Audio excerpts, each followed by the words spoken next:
one of the themes that we're going to have this morning is the feeling of forgiveness and how important that is in life in general. Forgiveness is important when you're creating a better life too.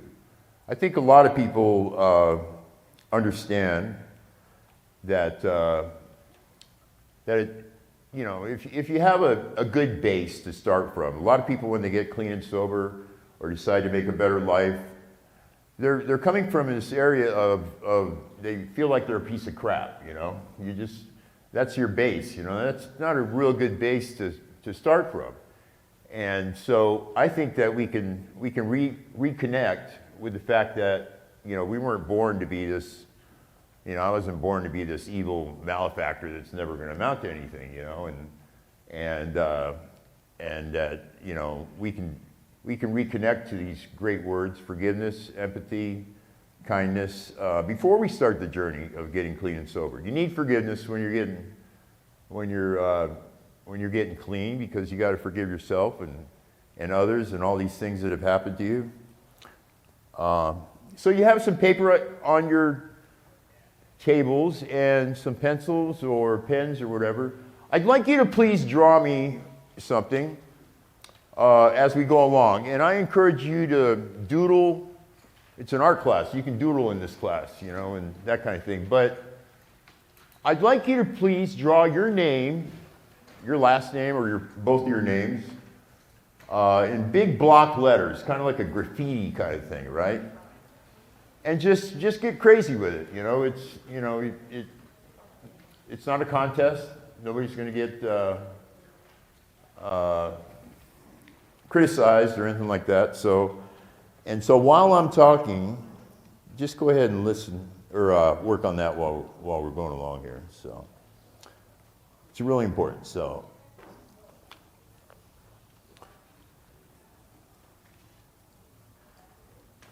check out this thought that I have. When we start our journey to get clean and sober, I needed to personally do a lot of changes in my life. I needed to get clean and sober, but I also needed to get out of the mindset that I could make $1 million, by stealing and robbing and cheating. And it took a while to make that transformation, but it's genuine. After a while, you realize that this is the best way to go. Believing that we're born without these good words it doesn't help. We want to reconnect to these words for sure and feel like we're worth it, right? If you feel like you're worth it, then you'll keep going. And a lot of times when I was a kid, before I became domesticated and learned what, I had to have a favorite color, and I wore Nikes instead of Adidas, and watch this TV show, or you can hang out with these people, but don't hang out with these other people, and all this stuff. A lot of things we need to unlearn today. Before that time, we knew about these great words, forgiveness and kindness and patience and all that. Forgiveness, for example, if a kid stole your toy on the playground, you'd be pretty upset. You'd be pretty mad. But the next day, you're playing with the same kid, with the same toy. So we knew about forgiveness back then. More so, today we don't forgive people as adults, and so it's nothing that we need to learn necessarily. We just need to reconnect to it, and believing that you have forgiveness and all these great words. When you go on your journey to become a better person is important.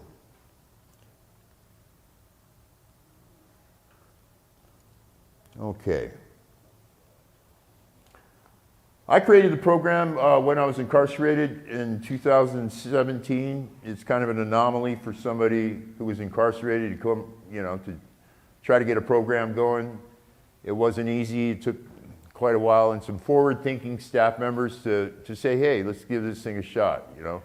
We're not in there making escape plans and doing drugs and all this other stuff. So we're in there making our lives better. So And my genuine transformation from, I had this linear path from getting out, then I'd use dope again, and then I'd go to jail because I'd commit a crime. And this happened 5 times. You know, I did 25 years on the installment plan, I like to say, you know, just in and out and that kind of thing. So, yeah, so that was important. We do 3 things in the program. This is an evidence-based program now. And like the sizzle reel said, you know, we ended up having 5 times the amount of people on the waiting list that more than all the other programs combined. And we're evidence-based now. We do 3 main things in each session. We do art. We have fun art exercises where we'll walk like our favorite color, or we'll draw with our eyes closed and that kind of thing. And that really gets that creative juices going, right? Because we're trying to create a better life. And, you know, when you're creating art, you always want your art to look good. And, you know, you're using the same mechanisms, in a sense, as you would be to create a better life. You know, it's a different topic, but it's, you're using the same mechanisms. So the second thing that we do, well, we have art lessons and all that in the art area, but the second thing we do is we go over my writings on the connections between art and life. And there's a lot of similarities. I think art does imitate life in a lot of ways. So I make these connections, and one of them is problem solving. You know, there's a lot of problem solving when you're doing an art piece. You know, I want this tree over here instead of over there, and you'll fix it, right, as you go along. And that's how life is, you know, when you make mistakes and that kind of thing. So another word we take is sufficiency, and how important it is to feel sufficient more than we do, really. You know, it surprises me when I teach art that so many people expect a masterpiece in their first try. And their inner dialogue is just terrible, you know, and I can't draw, I suck, and I can't do a stick figure and all that. But they're so hard on themselves, and they demand this perfection in their very first try. And so I always tell them to get out of that area of perfection, and then stay out of the area of lack of effort. And in between that is the area of sufficiency, and that's when you know that you're capable and you know, you can do this, you know, and you know, art's a learned skill. It takes a while. So, and then I connect that to life, and isn't that how life is? Always wanting to be perfect and drive a certain car and all these wonderful things, and you know, perfection is a fantasy, I've learned over my lifetime. So the third thing that we do in the program, equally important, is we talk about these words that we know the definitions of, we've used them many times, but we do not sit around and talk about kindness and patience and forgiveness.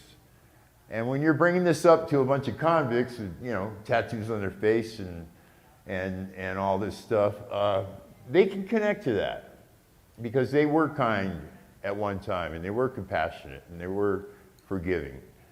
And they were empathetic too. I was at USP Atwater a while ago, and it was a bad place. And we were sitting around in the day room, we were watching TV, and we're sitting there with just these, you know, you can't get any further away from your genuine self because you got to act like you're a badass, you know? And you're sitting out in the day room, and I used to leave my cell looking in the mirror trying to get a mean face going, you know, just to walk around the yard. And so we're sitting in the day room, and this movie comes on, 7 Pounds with Will Smith. I don't know if you've ever seen it, but, you know, I would cry if I saw it for the 10th time, I think. So, but I'm sitting out there with the homies, and we're checking out this movie, and I start getting this little tear welting up in my eye, right? And I'm thinking, oh no, I'm not going to cry in front of the fellas, man. So I just said, hey, I got to go use the bathroom. I went into my cell and I cried.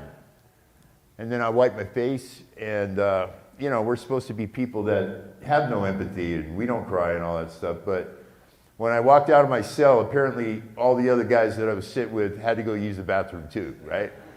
Because, and there's so many examples of that, that you know, it's just amazing how how we think that we're terrible people when we're not. And that's not a good place to be when you're trying to make a better life at all. So,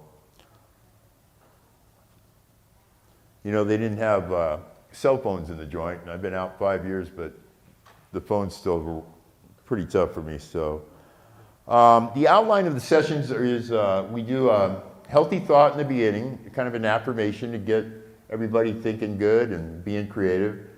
And then we do a fun exercise, and we'll do like walking like your favorite color. And I'll walk like my favorite color now, and somebody try to guess it. So I can't tell you what it is, obviously, but I'll do my best. And here we go.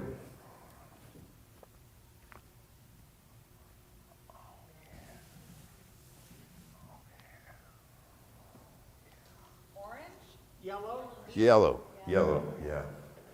So, I was going to whip out the suntan lotion there in a second, but, so yeah, we do that, and that really gets the creative juices flowing. If you got to figure out how to walk like your favorite color, it gets the creative juices flowing. So, and then we'll go into one of my art and life connections, and then we'll do a lesson and a main art project, another art and life connection. So we oscillate back and forth from art to positive dialogue. So you're creating something, you want it to turn out good, no matter what. You know, you want it to turn out better than the next guy's. And while you're doing that, we just kind of open up to a lot of things. And so we're able to get this positive dialogues, you know, for you to retain it, you know, keep it and use it later on. So those are the three things we do. And we're going to try to get a session in here, if I can figure this out here. The computer screens, when I left, were still 10 inches thick, so modern stuff, right?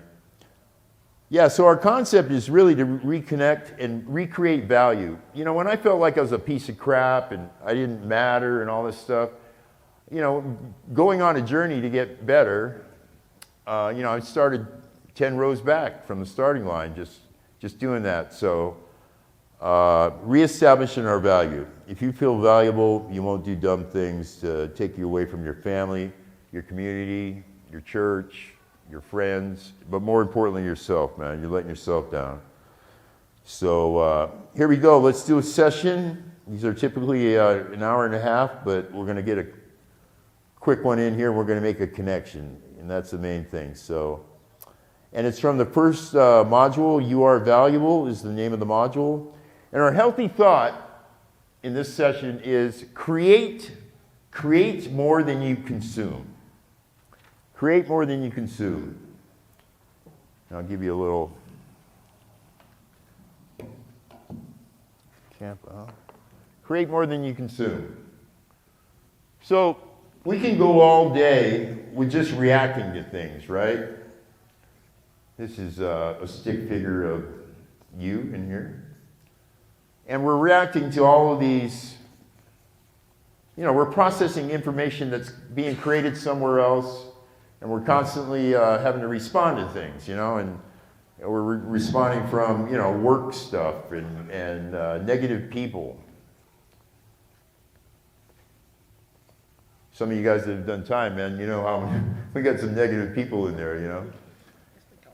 Yeah, just a couple. And there's a lot of complaining and all that kind of stuff. So negative people, just family pressure, work, radio, you know, social media. And we're just responding to these things, and, you know, what else? You know, you're responding to it. So we need to create something for other people to respond to, right? We have this innate need to create, you know, and we're born with it. That's how fire was invented and all this other stuff. But I was fortunate that I was an artist before I went in, and I could practice my trade. If you were a motorcycle mechanic, you wouldn't be able to practice your trade when you get in there. So, so one way to create and push back on these arrows is to create art or anything. You know, create a new motor for a car or whatever, but create something for other people to consume. Another way is spiritual, I gotta say. If you're spiritual, then that can get an arrow going out the other way. So I always encourage doing art when we're trying to battle all that stuff. So that's art. That is art and life connection and a fun exercise that we do. Let me get the same face here. Okay. One of the fun exercises that we do is we'll do 3 people. One of you, I'll teach you how to draw a face, and we'll have one of you in a crowd. You draw your expression and your feelings when you're in a crowd, and then your feelings and your expression when you're with your family, and then your feeling and expression when you're by yourself. And so we do those, and it can really be, you can become effusive and pour out a lot of good, cool things that you normally wouldn't. So let's do a quick art lesson. And you got some paper and pencils? How much time do we have?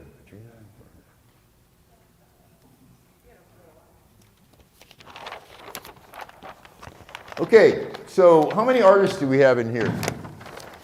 Raise your hand. Right on, okay. Yeah. Some of you that did not raise your hand, could you tell me why you didn't raise your hand? Who didn't raise their hand? Okay, yeah.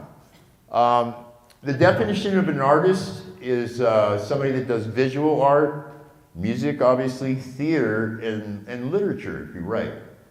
But it also always includes in the definition of art somebody that's really skilled at something.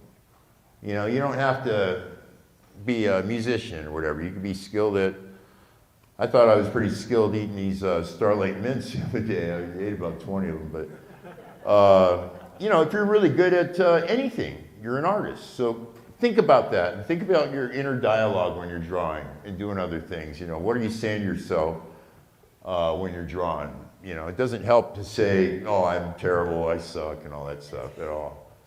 So inner dialogue is important there. So our art lesson today is, what would you like to learn? Anybody? I can draw anything.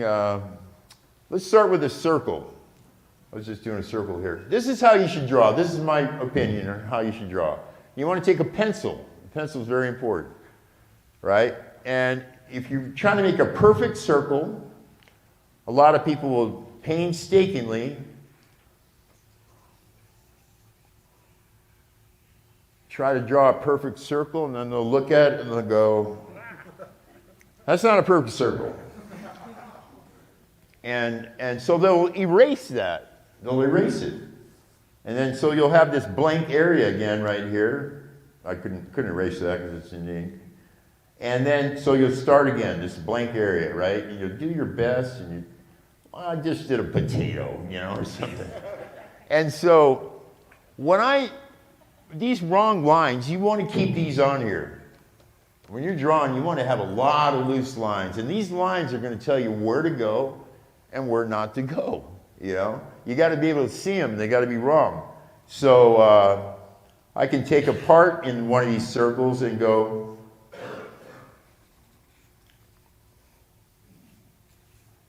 like that. And I don't want to come out here again, but I wouldn't have known that unless I had that out there. So when you're drawing anything, you can get these lines. And you can erase that later on or blend it in. We'll take a horse's, I drew a horse being stung by a bee when I was a kid in New York. And I showed it to my grandmother because she was really helping us while my parents were out doing whatever they were doing. And I showed it to my grandmother, and I'll never forget it. I was 6 years old or so. She was in the kitchen getting some out of the fridge, and I said, Grandma, I drew this horse being stung by a bee. And she stopped what she was doing, and she put all the stuff in her hand down, and she looked at me, and she grabbed the drawing, and she said, Kirk, this is amazing. This is wonderful. This is absolutely, incredible. And she said, I'm going to hang it on the refrigerator. So talked, and I want you to draw me something else because you're an artist, you know, and you got to watch what you say to kids, you know, and so ever since then I've been drawing, you know. When I get tired of drawing, I just draw some more. But here's an example. Where do I put the eye on this horse, you know? Well, a lot of times I'll just put an eye in the wrong spot, and I'll look at it and I'll go, oh, yeah, it's got to come up. And then I'll bring it, you know, in this area. Here. Where's the ear go? I'll put a wrong ear over here, and then I'll put it over here. So that's one lesson on drawing. I always want to tell people about the 5 plastic elements, and that's very important. When you're drawing, you want to worry and think about the plastic elements. And the plastic elements are, one is the line itself. So you got line. The other is shape, or the form of what you're drawing. It's got to, if you're drawing a horse, it's got to look like a horse, right? Then you have space.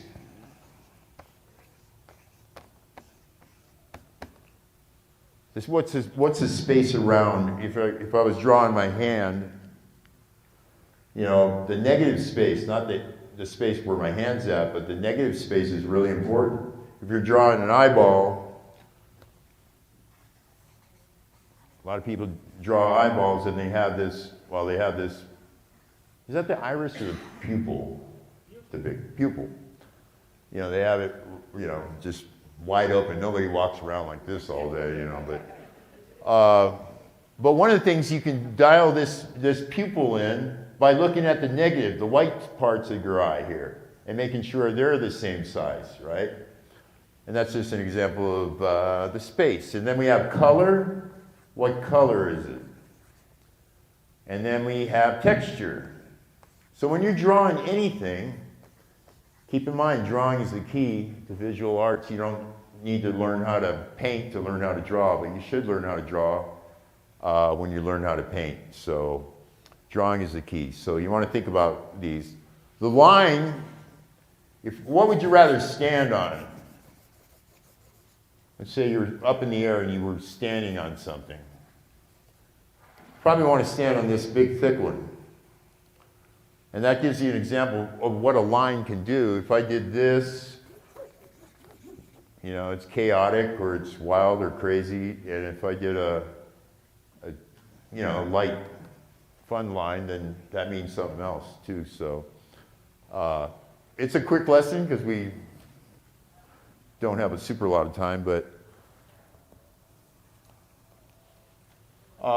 today we're not going to do a main project. But when we oscillate back and forth, we're studying on how to do art, and we're doing art. It's engaging, you know. In our classes, nobody's looking out the window. You know, when I had to do programs in the drawing, man, I was waiting for yard, you know, or commissary or whatever, and I wasn't even in the class in my mind. But when you're engaged in something, we can do more than one thing at a time. People can drive down the road and you know, drink a pop and talk to somebody on their phone and have the radio go on at the same time. And so, but particularly when you're creating art, that's a good thing. So, can we see some of the drawings that we have real quick? Maybe not all of them, but has anybody got one that they really like that they want to show? Okay.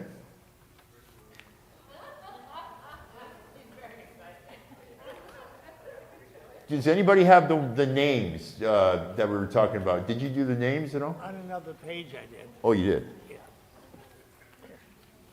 Right under, oh, okay. And I did it twice. I am enough. I am enough. Yeah, you are. Everybody's important, man. You're extremely valuable. That's pretty cool. Kind of hard to see, pretty small. We got a bigger one over here. Oh, there we go. We'll look at yours. Oh, thank you. Now, underneath this, your name and this drawing that we started with, I'd like you to write, I am important, underneath it.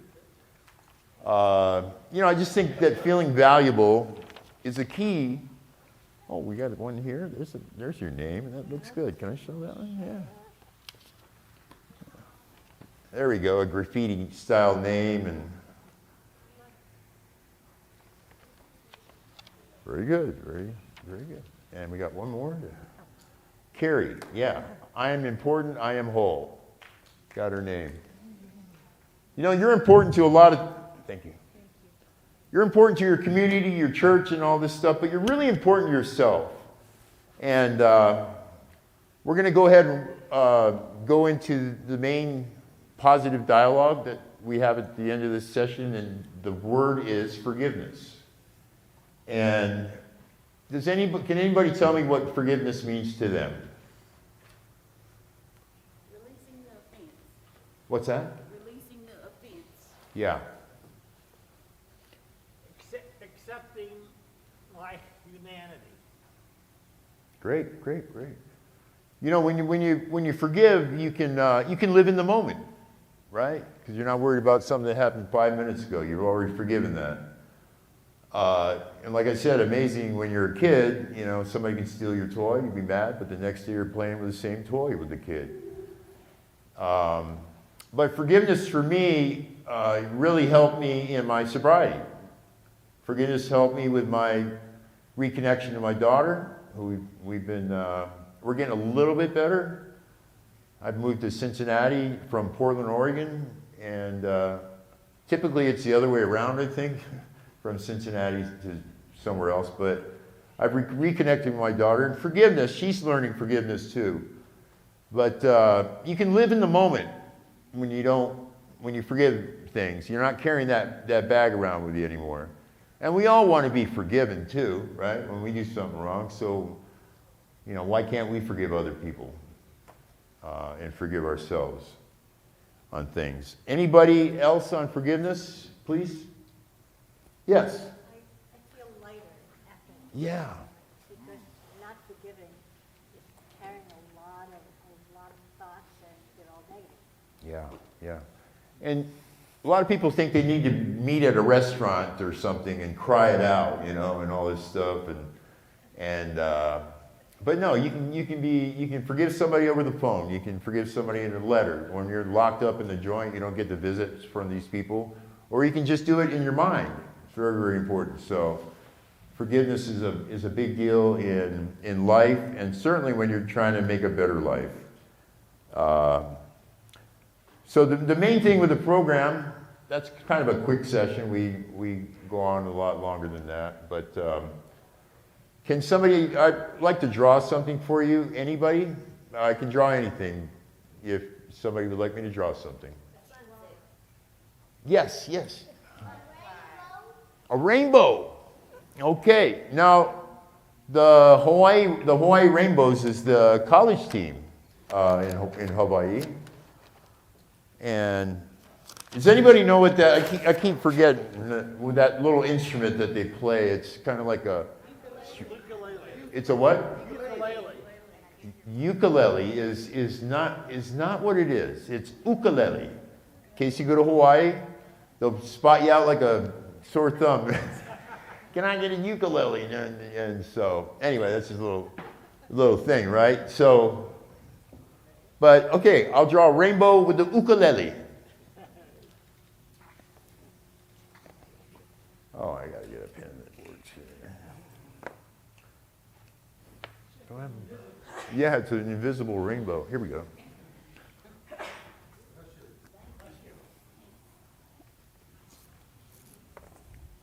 A rainbow. I grew up on the Big Island. We had lots of rainbows.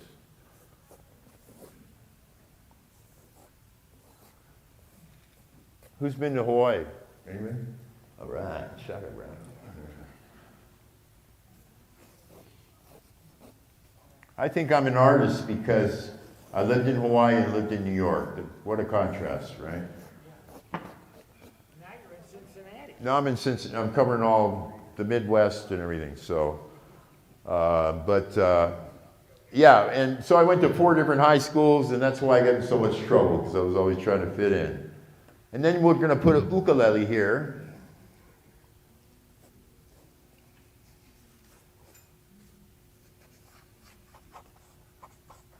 remember my mom dancing. That's how she met my dad in the Air Force. And my dad was a musician too, so I got those genes going. 4 strings. And how you tune one is you sing that "My dog has fleas." That's how you do that. But all the loose lines, if this was pencil, you wouldn't be able to see it, but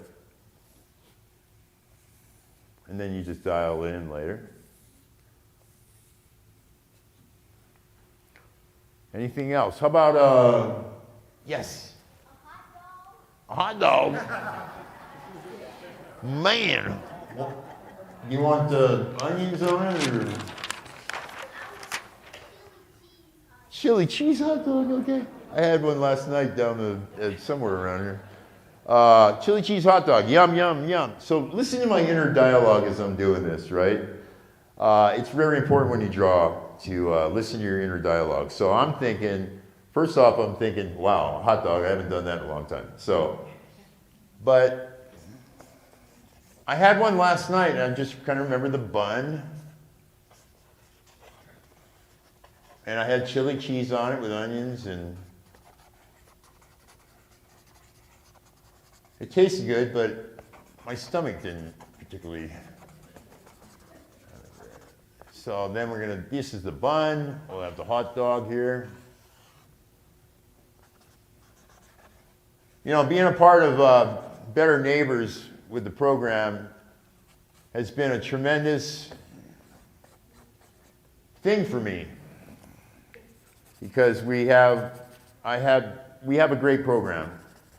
And it connects to people. That's the main thing. You could have all the great evidence-based studies in the world, but if you cannot connect them to the message, it's really for naught. And I think that we should concentrate on that a little bit more. The program works in the 3 areas of change, the pre-contemplative. A lot of programs work in the contemplative and the action area. But we capture people that, believe it or not, there's a lot of guys in the joint that don't even know why they're there. I gotta say, you know, they walk around the yard and go, you know, like I got plucked out of a crowd and brought, and now I'm doing time. And we have to, the best way to do time is understand that you did something wrong. And so you know why you're there. Do you have another drawing that you'd like?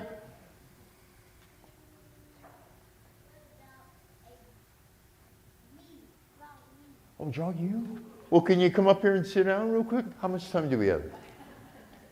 10 minutes? Okay. Thank you. Okay, first of all, this is going to be easy because you're very pretty and you're just wonderful. I think you should sit here so A everybody. little closer. Yeah, get closer. Yeah. And you'll have to sit still. Oh, yeah. Well, actually, just for a second, and then you can still sit there, but just, you don't have to do this necessarily, so that'll ease you up a little bit. So now my inner dialogue is saying this. Yeah, I can do this. She's very pretty. It's going to be easy to do.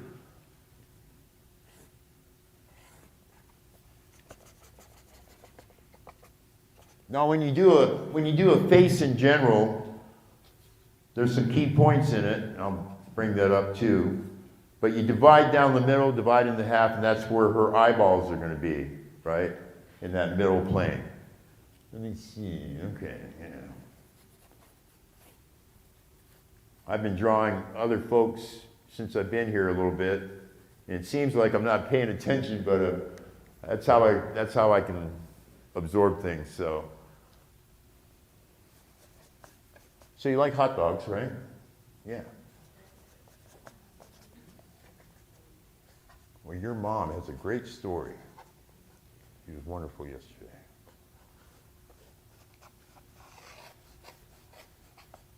So you have a lot of confidence, always. I'm so glad and grateful that I've been doing art for so long. And if you think about it, when you get locked up or you end up it's an advantage to be an artist when you're locked up, because if you don't have any money coming in, you can charge some coffee for a drawing. Yeah, bag of coffee. Yeah, you probably want something else, huh? Yeah.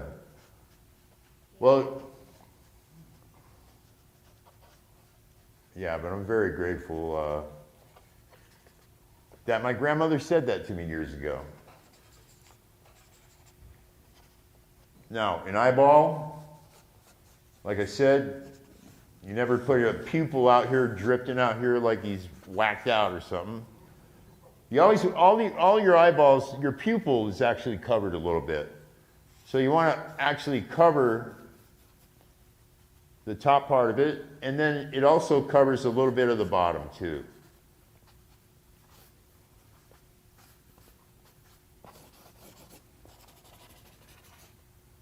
So we want to do that. We want to make sure that your pupil is covered in the top and bottom.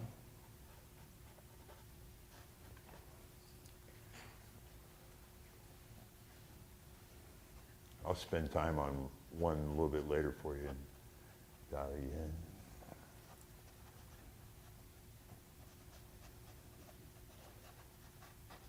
I think we're all born with a need to create, but we're also really intrigued with art.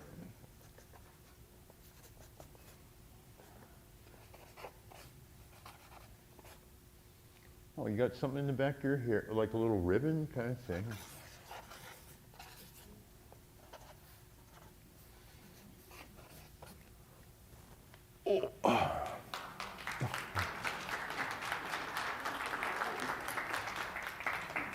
I'll draw you one later. We'll put you some hot dogs and everything in there. So, yeah. Thank you very much. Why do I Give it to him. Oh, what is this? Oh, bag of coffee. Thank you very much. That's cool. That's never happened. But you know, if you follow an art project from beginning to end in the drawing, it's so cool, man. I mean, somebody will have a birthday for their daughter, and they'll come up and, hey, Kurt, can you draw me this birthday card?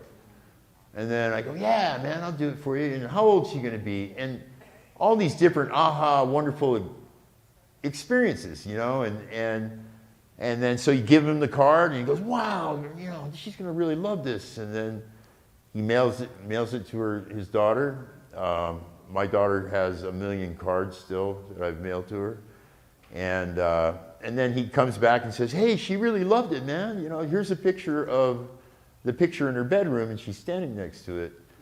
And then she shows it to people too. So art is valuable, man. And it saved my life, literally. I mean, there's so many times when I could have gotten in a lot of trouble, but I didn't want to lose my art supplies when I was incarcerated. So, yeah, it did save my life. So, yeah. The sessions are more impactful. We had to truncate it and chop it into 3 parts for this event, but I want to thank Kayla and all this wonderful stuff that we've been able to do. And you guys are great people, and always say to yourself that you're valuable. You know, when I felt like I didn't mean anything, life was much harder. So you're invaluable is what you are. So aloha. Thank you very much. I did my best. So.